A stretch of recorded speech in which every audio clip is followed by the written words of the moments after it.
Hope you guys are doing well. Welcome back. So in this video I'm going to show you that how you can share a folder or any kind of file on MacBook. So let's start. So first of all, what we have to do, we have to select the folder or file which we want to share, and after that simply, for example, I'm going to select this one, and after that what we have to do, we have to right click on this folder. For right clicking on the folder, simply you need to hold the control key and then you have to click on this, and the right click options will be open like this. And after right clicking on this, as you can see, has an option for the share, so we have to click on the share.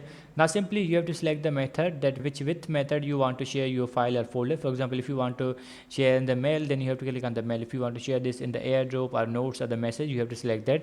For example, I'm going to share this on the mail, so we have to click on the mail, and after clicking on the mail, some other options will be open. Then simply you have to follow the instructions, you have to follow the email, and your folder will be shared. Or if you want to share this through message, you can also do that. As you can see, now here we have to select that. For example, I'm going to select the iCloud, and then simply you need to click on the continue, and now here we have to provide the email or phone, and after that it will be shared. So I hope you guys understand this video, that how you can share any kind of folder or file on your PC, on your MacBook. So see you guys in the next video.